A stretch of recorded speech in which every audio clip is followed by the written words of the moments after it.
जब सीट नहीं था तो यहाँ बुलाना ही नहीं चाहिए था। हम लोग कितना दूर से आ रहे हैं, कैसे आ रहे हैं, कितना प्रेशर है, इन सबको तो पता है नहीं। सुबह से 4:30 बजे से हम निकले हैं, लाइब्रेरी से पढ़ के डायरेक्ट पेपर देने आ रहे हैं यहाँ पे।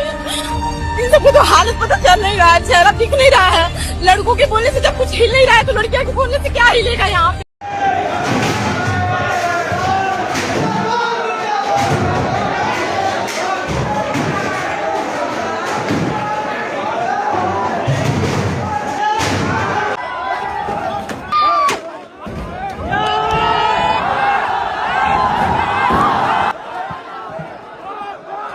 हमारे कई लेखक कहते हैं कि रख हौसला वो मंजर भी आएगा, प्यासे के पास चलकर समंदर भी आएगा, यूं ही न थक कर बैठे मंजिल के मुसाफिर, मंजिल भी मिलेगी, मिलने का मजा भी आएगा। भाई मैं पूछता हूँ सिस्टम में बैठे उन लोगों से, पेपर लीक पे लीक लीक पे लीक होता ही जा रहा है।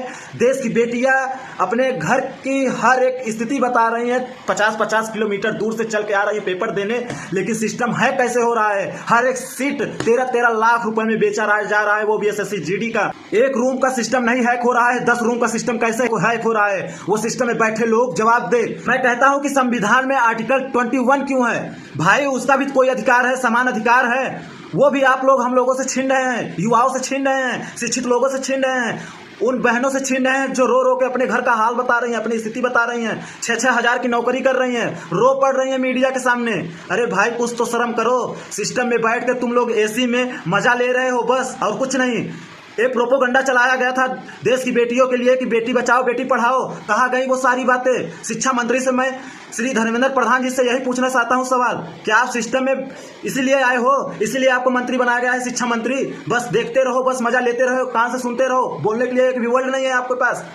क्या SSC ही रह गई है एक संस्था जो कि पेपर कराएगी, और संस्था नहीं है। दूसरी कंपनी को हायर करो पेपर कराने के लिए। अगर आपको 13-13 लाख में सीटें बेचनी है तो पहले ही नोटिफिकेशन में दे दो कि हाँ हम इतने में एक सीट बेच रहे हैं।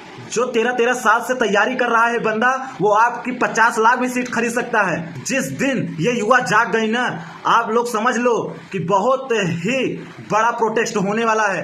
लेकिन आप लोग को अभी समझ में नहीं आ रहा है, 2025 चला गया ऐसे ही, कितना आंदोलन हुआ लेकिन कुछ भी सुनवाई नहीं हुआ, पेपर लीक पे लीक लीक पे लीक होता ही जा रहा है। नीट का पेपर लीक हुआ, कितने बच्चे सुसाइड कर लिया आपको पता है।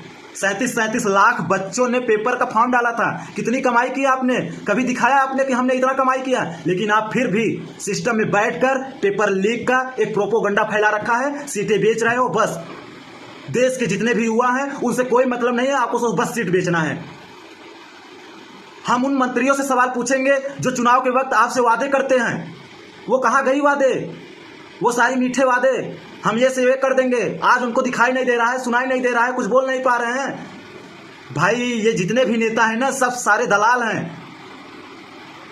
ये गोदी मीडिया एक भी, जितने जमीनी स्तरीय पे मीडिया है वो दिखाने के लिए ये सब हैं।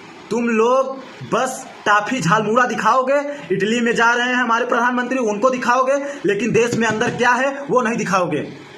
नॉर्वे में एक पत्रकारिता ने अपने PM मोदी से एक सवाल क्या पूछ लिया, उसके पीछे हाथ धो के पड़ गए कि ये मीडिया खराब है।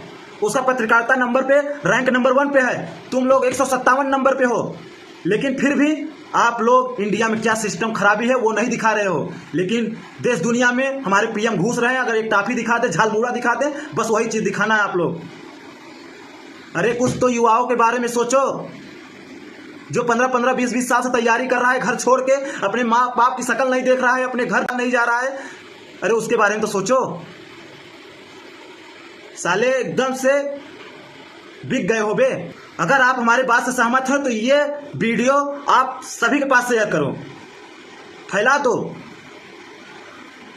मिलेंगे नेक्स्ट वीडियो में, तब तक के लिए जय हिंद जय भारत।